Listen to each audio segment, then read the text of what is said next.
Recently, I came across an article online that doesn't really make any sense. You see, in 1922, the lifeless bodies of a family was discovered after their neighbors reported their lack of appearance to the local authorities. No one was spared, not even the kids. What doesn't make any sense to me was even though the crime scene was bloody, authorities have not found any clues as to what actually happened in that farm till now. It might have been a home invasion, but nothing was taken, not even the valuable stuff the family owned. Whoever did it walked away without leaving a trace and no witnesses, just blood, bodies, and questions that still haven't been answered.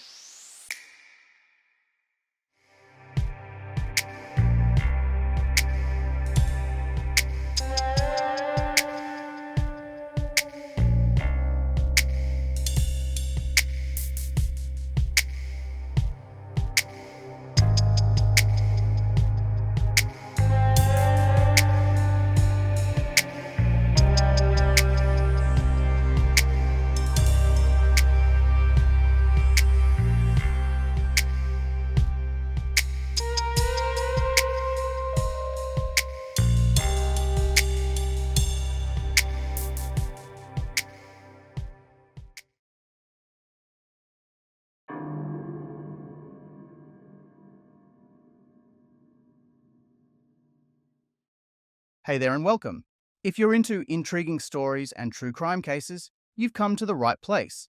True crime, creepy mysteries, folklore, you name it. Today, we will take a look into a horrific true crime case that took place in 1922 that is still unsolved. But first, make sure you hit that subscribe button. And don't forget to ring the notification bell so you never miss out on any new upload. Till this day, nobody knows what actually happened to this family and who the real killer was. We can only speculate. I would not conclude and say something supernatural took place, but all I can speculate is that the killer really took his time with the family. There has been many rumors going around that the killer might have known the family and was very close to them. Other rumors was that the events that took place were supernatural, but I highly doubt that. The year was 1922. In a remote countryside in Weidhofen, Germany, there is a small village called Kaifeck. And in that village, there is a farm called the Hinterkaifeck farm. It was located near a small piece of forest known as Hexenholz.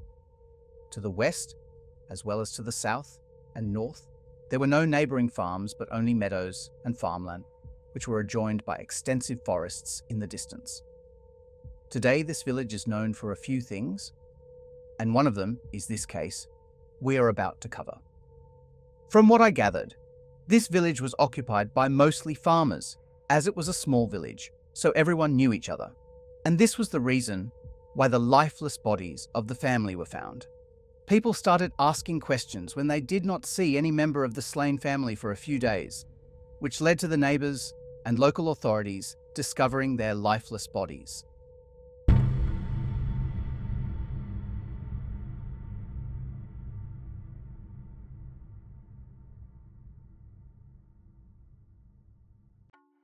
The year was 1922.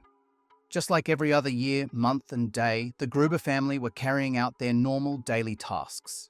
But sometime in the night, from March 31st to April 1st, 1922, 6 people were cruelly murdered on Hinterkaifeck farm. Who committed this murder spree was never identified, although this murder case was investigated for many decades. In the subsequent investigations, a high reward was offered. Many people were questioned, and even fortune tellers were consulted. Unfortunately, local authorities were not able to convict a suspect of the crime. The Gruber family was a family of farmers just like most people in the village. The head of the household was Andreas Gruber. He was a 63-year-old man, a strong but simple man.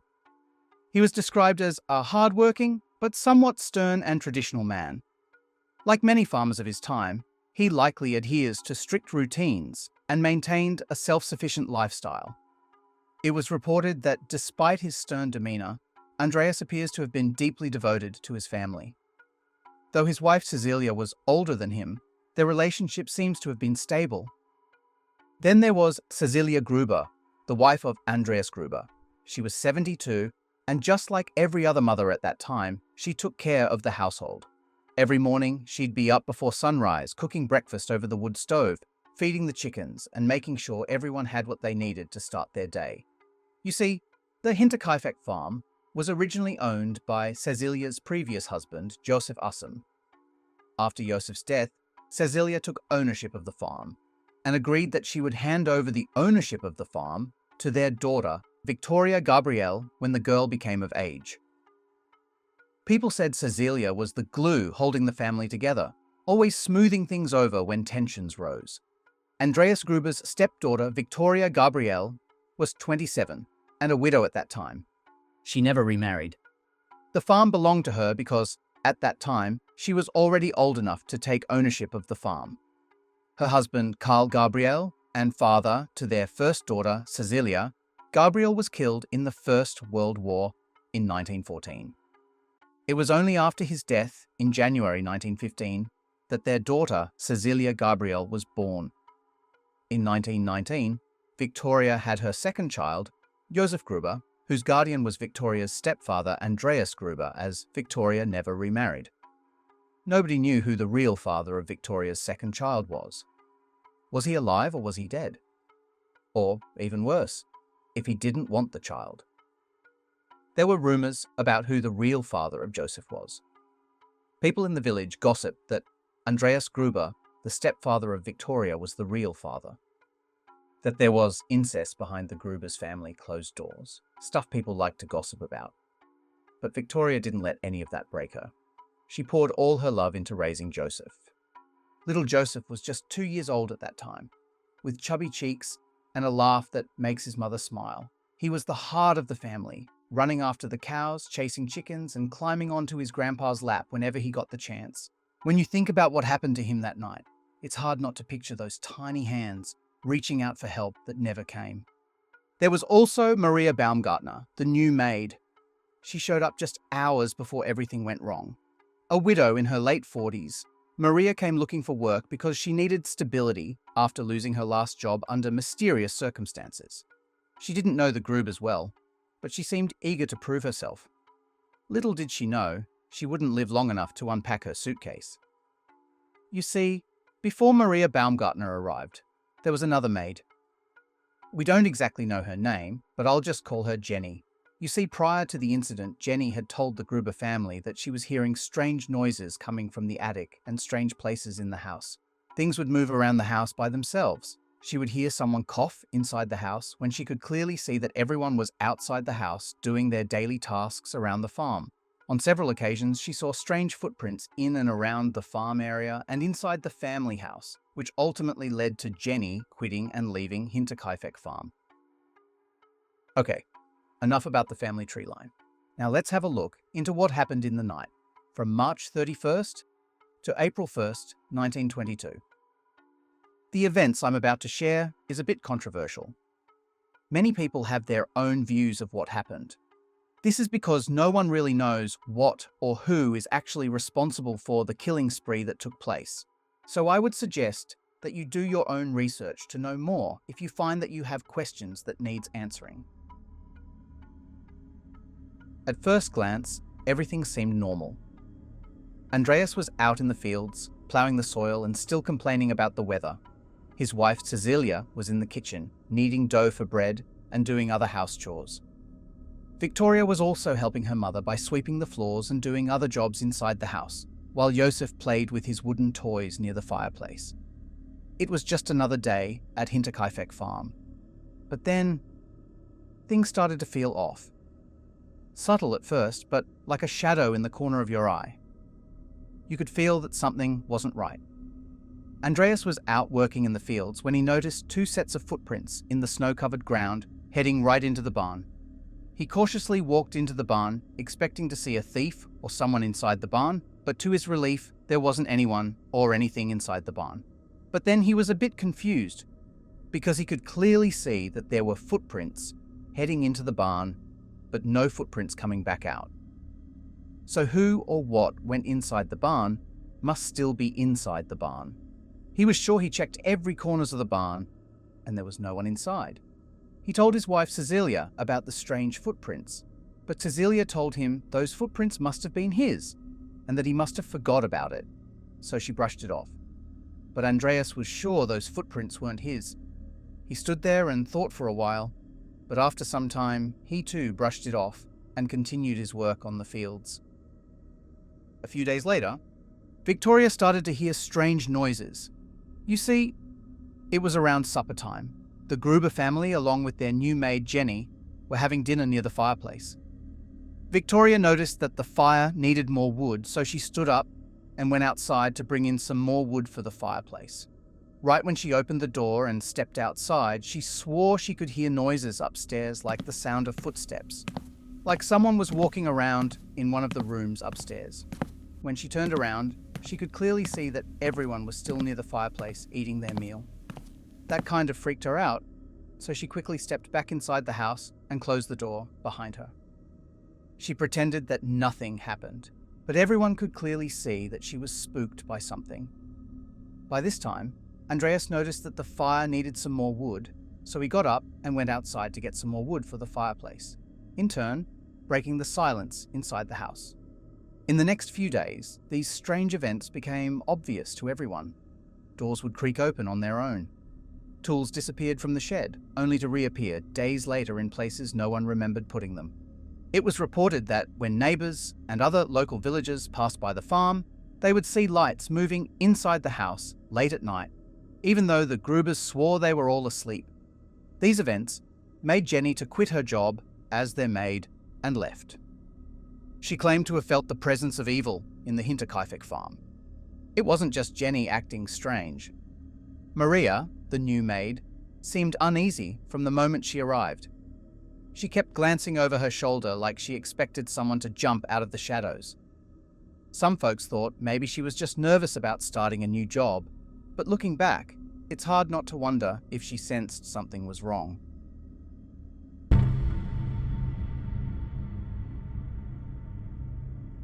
Here's what I found. On the early morning hours of March 31st, 1922, a murder spree began inside the Hinterkaifeck farm. Someone or something went into the Hinterkaifeck farm and never left, sneaking around and terrorizing the Gruber family for days. It was on this early morning hours that it attacked, resulting in the brutal unaliving of all 5 members of the Gruber family, along with the family's new maid. You see, sometime between dusk and dawn, the Gruber family and Maria Baumgartner, their new maid, was attacked.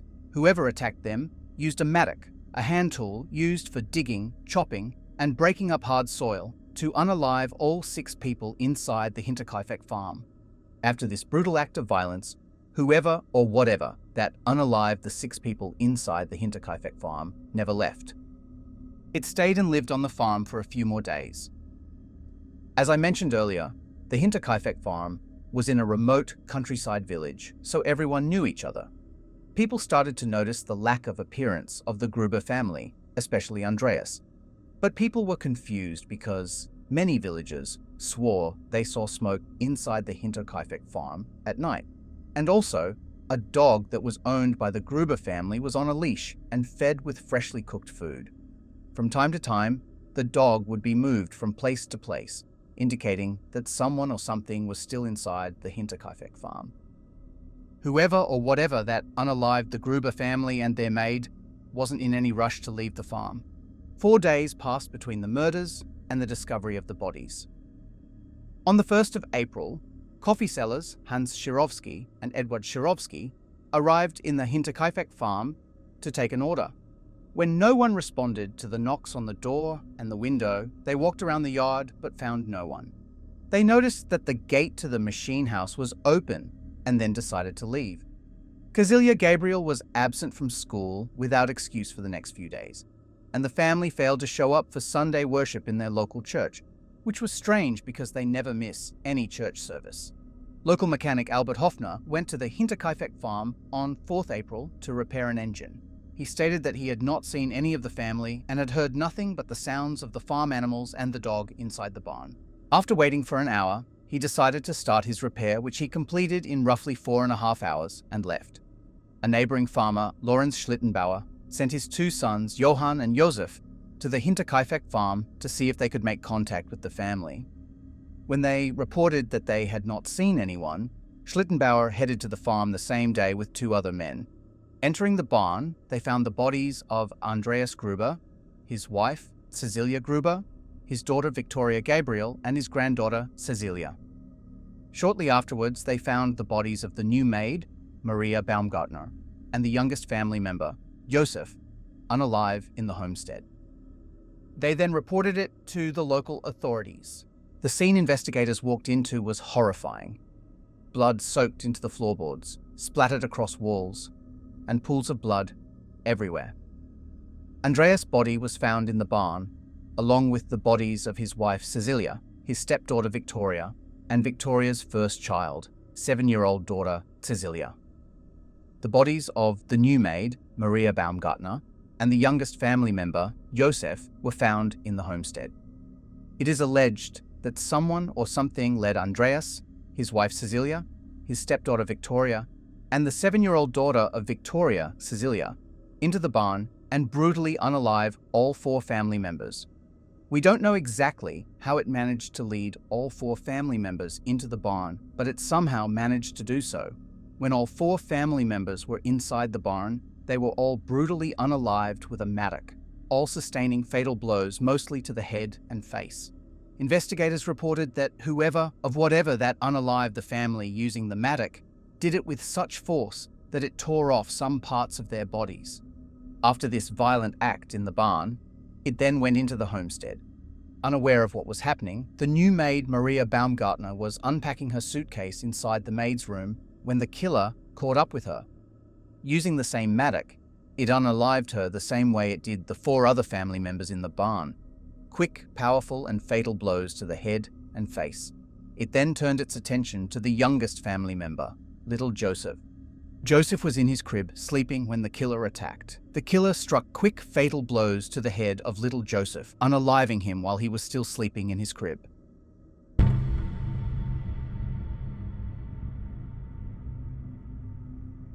After this violent act, who or whatever that killed the Gruber family remained in the farm for a few more days. It took care of and fed the family dog, fed the farm animals, and made fire in the homestead at night.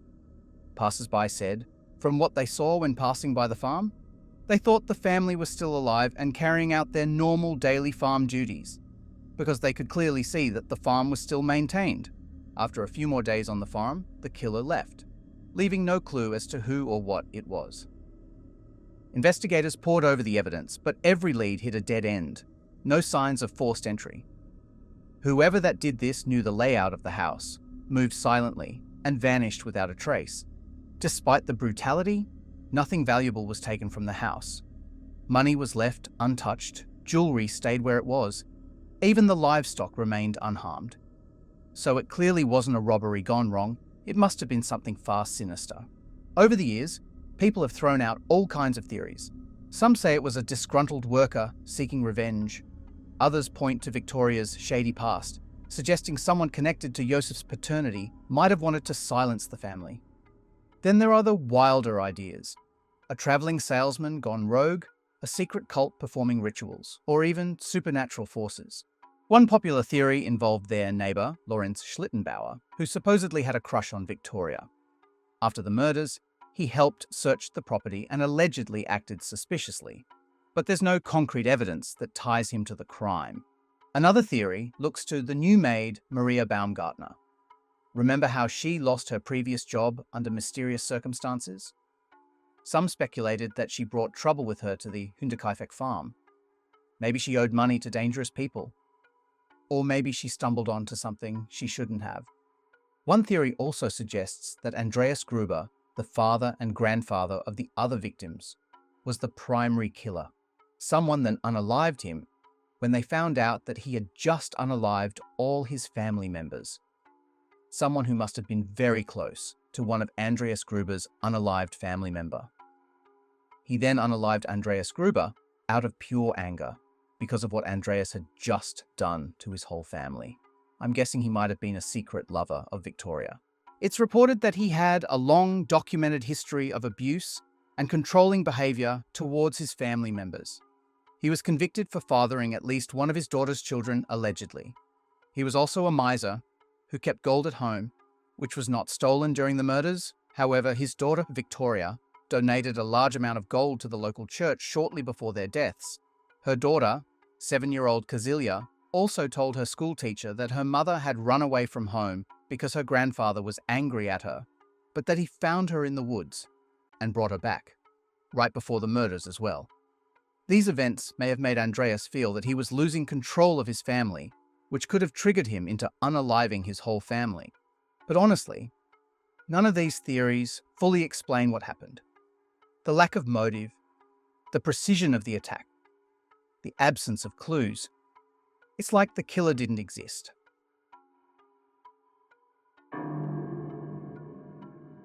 Thank you for watching. Please drop your thoughts in the comments below. I'd love to hear your take on this one.